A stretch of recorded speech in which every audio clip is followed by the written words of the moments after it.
वास सावयाचा, देह लाजतो कैचा, स्पर्श होत पाखराचा, वाट चालता सख्याची होई नाद पैंजणांचा, प्रीत उंबऱ्या पलाड शोधते खुणा सुखाच्या, गुंजते बासरी अंतरी ओल्या प्रेमसरी, रास रंगात भिजते अलक्षणते केशरी, राधा बावरी बावरी, राधा बावरी, राधा बावरी बावरी, राधा ही बावरी, राधा बावरी बावरी, राधा बावरी, राधा बावरी बावरी, राधा ही बावरी, राधा.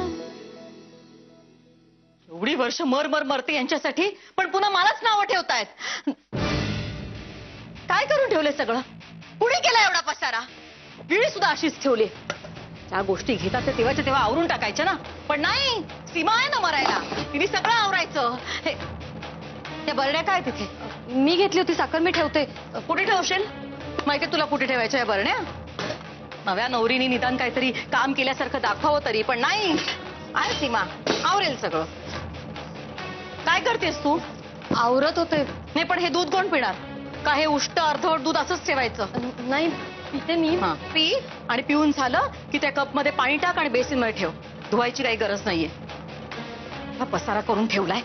इतक्या गोष्टी तेव्हाच्या तेव्हा ठेवायच्या.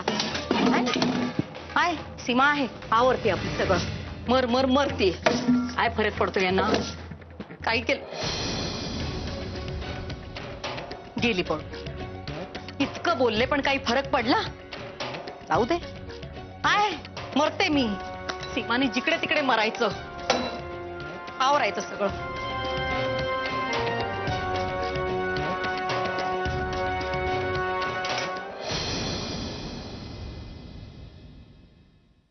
अरे आलास? चलो, it is medicine time.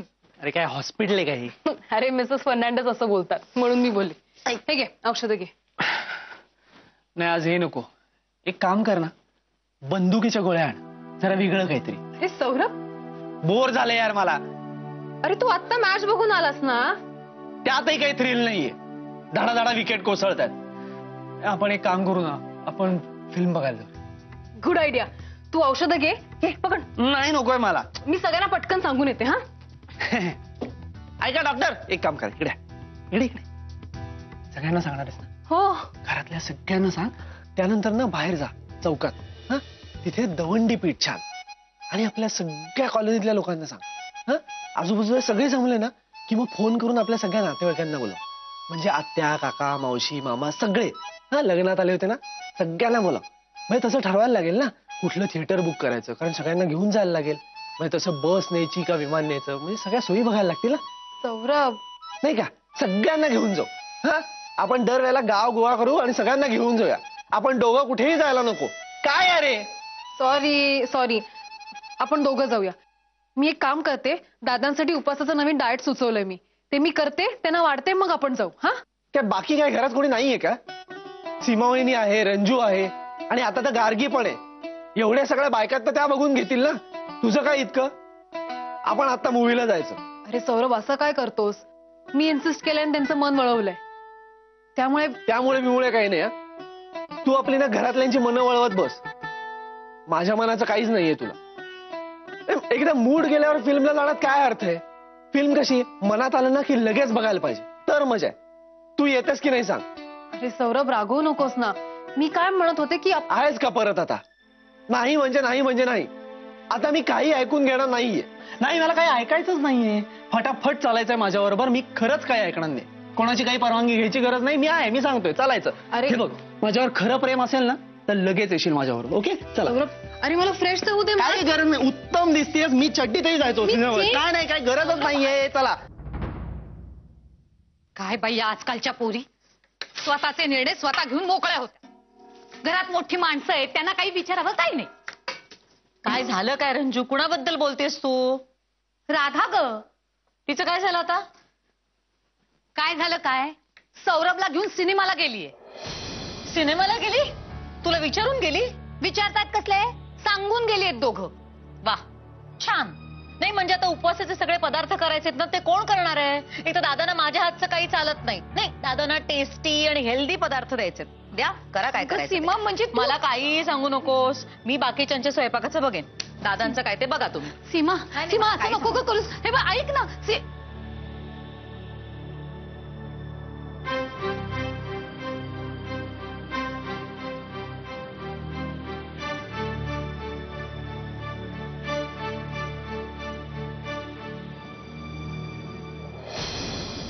Kedar, काय ग? मला ना थोडस कसं तरीच होतंय. काय होतंय तुला? तुम्ही प्लीज माझं बीपी चेक कराल का? म्हणजे राधा मला म्हणत होती की मग राधालाच सांग ना चेक करायला. काही झालं तरी गायनाकोलॉजिस्ट आहे ती. कर. अहो पण डोंट वरी.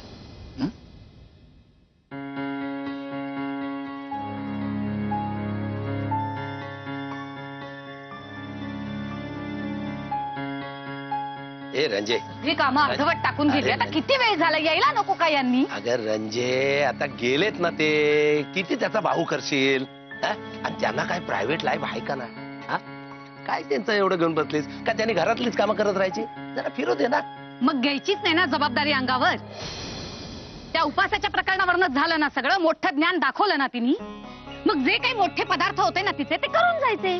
आई नाही, आहे ती डॉक्टर आहे, मोठी अभ्यासू पण आहे. पण म्हणून काय वर्षानुवर्ष परंपरेनं चालत आलेले पदार्थ उगाच आहेत का? रंजे, आता ह्याच्यावर ना आपण वाद घालत बसायचा का? हा? आता गेलेत ना ते, जाऊ दे. चल अहो, एक काय दिवस जाऊ दे, काय जाऊ दे? सरळ निघून गेली ती कामं अर्धवट टाकून, न विचारता न सांगता. ही काय पद्धत झाली का? एक दिवस आपण केला तर काय बिघडते काय? हा? आणि तुला तर माहिती आहे ना, तो आता सौरभ कसा झालाय, तो हट्टी झालाय. तो त्याने जबरदस्ती नेला असेल राधाला. नाही तर राधा अशी काम टाकून जाणाऱ्यातली नाही. उगाच तिची बाजू घेऊ नका. अच्छा, कामं अर्धवट टाकून चल असा माझा भाऊ तिला कधीही म्हणणार नाही. रंजे, माझं तिलाच म्हण- कामं टाळायची होती. बरं, दोघांना विचारलं तर ही गप्प. सगळं माझ्या भावाच्या तोंडून बदवून घेतलं. अगं, जाऊ देत, आता सगळी कामं मलाच करावी लागणार आहेत. अजून बटाटे टाकायचे तुकडं. चला. त्या बायका आपल्याला कधी कळणार आहे देव जाणे. थोडा दुसऱ्याचं ऐकून घेतील ना, सगळं आयुष्य कसा सुखात जाईल. पण नाही, ऐकायचंच नाही तर.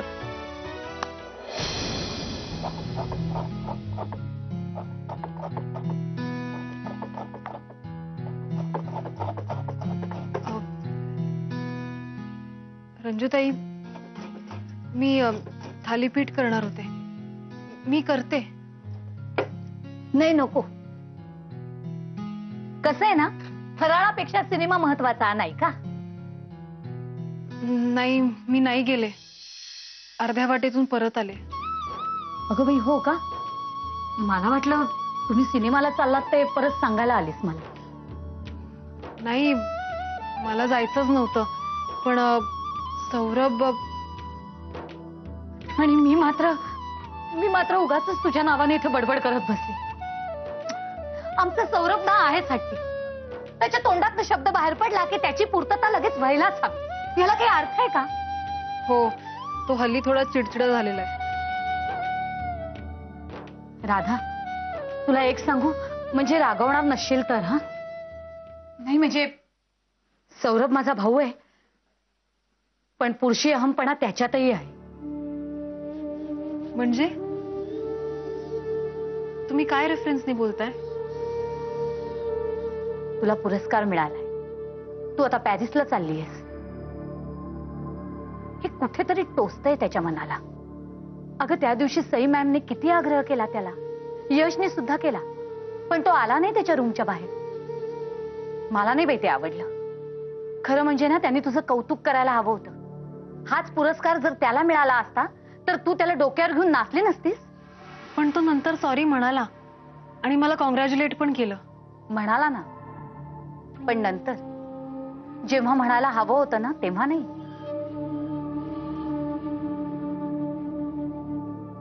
जातच नाही मी पॅरिसला. राधा असला वेडेपणा करायचा नाही. हा, इथेच चुकतो बघ आपण बायका. अगं, त्याचे कान उपट आणि त्याला शहाणा कर. तो वेडेपणा करतोच आहे, पण तू तू दसपट वेडेपणा करायला निघाली. अरे मला भूक लागले, कोणी काही खायला देणार आहे का? अरे बापरे, दादा भडकले. मी पटकन थालीपीठ करते. संजूताई, मला शिंगाड्याचे पीठ आणून देता? देते देते. हे बघ, आणि मी बटाटे शिजत टाकले, तेवढं जरा बघ. हा बघ, हे दादांची गडबड सुरू झाली ना की मला तर काही सुचत नाही बाई. कुठे आता हे शिंगाड्याचं पीठ? राधा, अगं काय हे राधा, काय हा धांदरटपणा? अगं काय धांदरटपणा? हा तू पण ना राधा.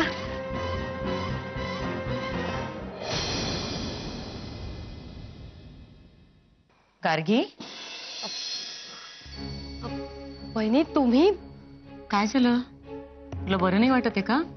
हो, थोडस त्रास होतोय का पुन्हा? थोडस पोटात दुखतंय. साहजिकच ग, थकवा असणारच ना. हॉस्पिटल मधनं डायरेक्टली तू बोल्यावर चढलीस. पण काळजी नको करूस. आपल्या घरात 2-2 डॉक्टर आहेत आणि ते कमी पडले ना तर आपले सासरे बुवा मोठे वैद्य आहेत. केदार कुठे आहे? मगाशीच बाहेर गेलेत.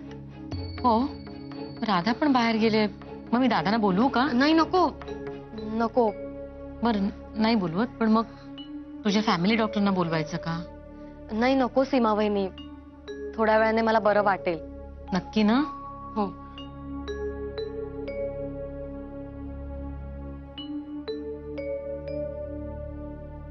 हे बघ गार्गी, मी नवी नवरी आहे. मी कशी झोपून राहू, बाकीच्यांनी फक्त कामं करायची का, असला काहीही विचार मनात आणायचा नाही. बरी हो, आणि मग त्यानंतर वाग नव्या नवरीसारखी. काय? हो.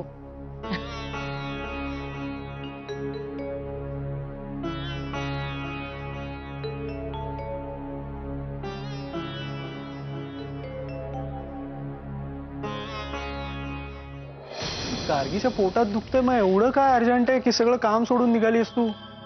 तुला गार्गीची कंडिशन माहितीये ना? केदारने सांगितलं ना तुला?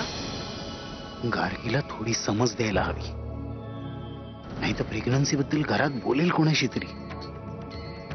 नाही, तसं झालं तर पुढे मला जो धमाका करायचा तो फसेल. जरा लगामात ठेवायला हवी तिला. खरं सांगू गार्गी, तुमच्या लग्नाच्या वेळेस इतकं टेन्शन आलं होतं म्हणून सांगू. म्हणजे इतकी सगळी तयारी केली होती आम्ही, दादानी इतके नातेवाईक बोलावले होते आणि नेमकी तू हॉस्पिटलमध्ये. छे, आम्ही खूप घाबरलो होतो. बरं, पण मग आता ते तुझं अपेंडिक्सचं ऑपरेशन कधी करायचं ठरवलंय? अपेंडिक्स?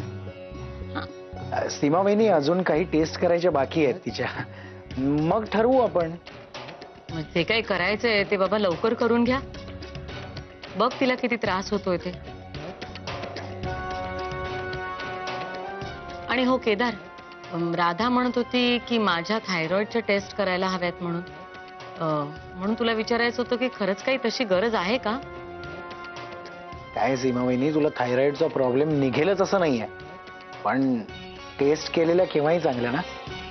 नाही, म्हणजे ते थायरॉइड बद्दल मी तसं वाचलंय पेपरमध्ये, पण सीमा वहिनी, हे बघ, तू काही टेन्शन घेऊ नकोस. हा, हल्ली जरा मोडी झालीस ना तू, पटकन चिडतेस आणि थोड्या वेळात विसरूनही जातेस की मी मगाशी चिडले होते म्हणून राधाला वाटलं असेल तसं. काही नाही ग, THR3 आणि THR4 मध्ये जरा कमी जास्त झालं की असं होतं, पण आम्ही आहोत ना. तू कशाला काळजी करतेस? अरे मी कशाला काळजी करेन. मी काय म्हणते, माझ्या सगळ्या टेस्ट, तिचं अपेंडिक्सचं ऑपरेशन जे काय ना ते एकदाच काय ते करून टाकू. काय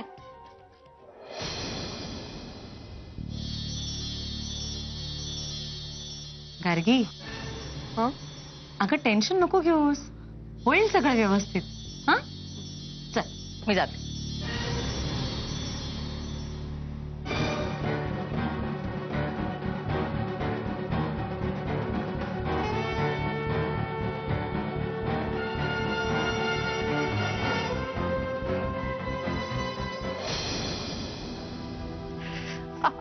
काय ग राधा, काय हा धांदरटपणा? केवढं भाजलंय बघ. सांभाळून. काय झालं करायला? काही नाही, तिने बटाटे टाकले होते उकडत. उकडले का म्हणून बघायला गेले, ते पाणी आलं सगळं हातावर. पण तू तर सिनेमाला गेला होतास ना? हो, मधनच परत आलो. म्हणजे ऍक्च्युली गेलोच नाही. ही अर्ध्या रस्त्यातनच परत आली. मी गेलो होतो तावातावानी मित्रांबरोबर पुढे, पण मग चैन पडेना. दुपारी म्हणत होती की खूप घरात काम आहेत म्हणून, पण तरी हट्टाला पेटून घेऊन गेलो होतो. डोक्यात भूत शिरलं होतं ना माझ्या, ते उतरलं, मग आलो परत. हसताय काय? सौर्या, अशी बरं येता जाता भूत शिरतात तुझ्या डोक्यात काय? अगं रंजे, कुठली ग? अरे देवा, आमचं भूत उठलं. राधा, आता तुझ्या भूताला तूच सांभाळ बाई. मी निघते, नाहीतर घर डोक्यावर घेईल. सर कहाँ जा रही हूँ? हा आय एम सॉरी. कशाबद्दल? म्हणजे ऍक्च्युली थँक्यू पण कशाबद्दल? न रागवल्याबद्दल. मी रागवली हा, आणि त्यामुळे पनिशमेंट म्हणून तुम्हाला मदत करणार आहे. आता दादा मला फटके मारतील. अरे वा, दादा काठी माझी वापरा. नाही नाही, मदत करणार ना, असं कसं. आता हात पण बऱ्यापैकी ओके, सो एका पायावर तयार आहे. चला, अर्धा किलो मसुराची डाळ घेऊन या. त्यानंतर एक खोबरं आहे किसलेलं, ते आणा. त्यानंतर तिखट आणा, हळद आणा, सगळं घेऊन या. एक मिनिट, तुला माहितीये का आपण काय करतोय? नाही नाही ना, मग कशाला इन्स्ट्रक्शन देतोय? चल, मी सांगते तुला. चल.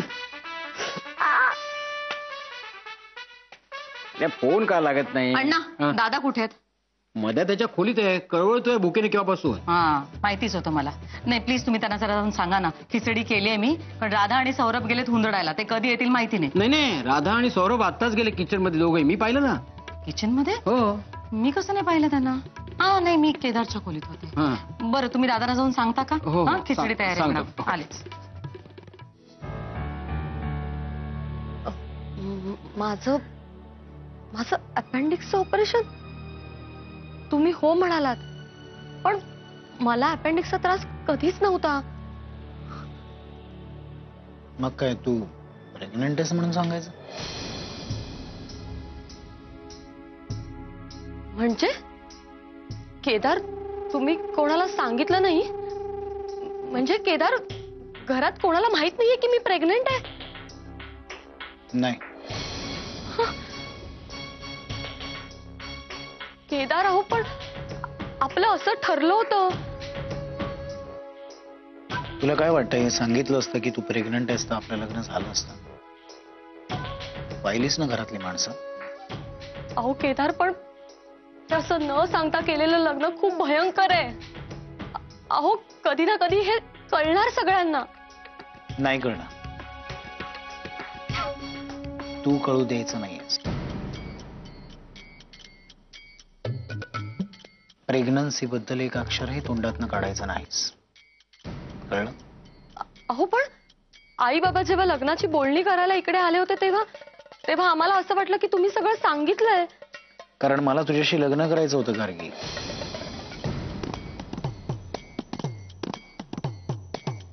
मी काय सांगितलंय ते लक्षात ठेव. राहील ना लक्षात? आणि राधाशी या विषयातलं काहीही बोलायचं नाही, कळलं?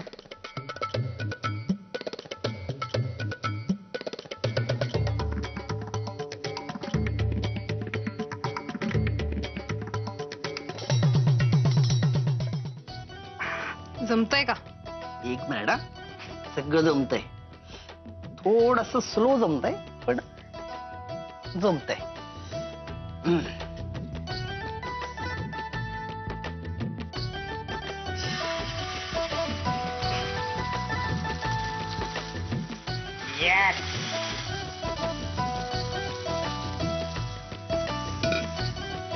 आणि जमलेलं आहे बघा.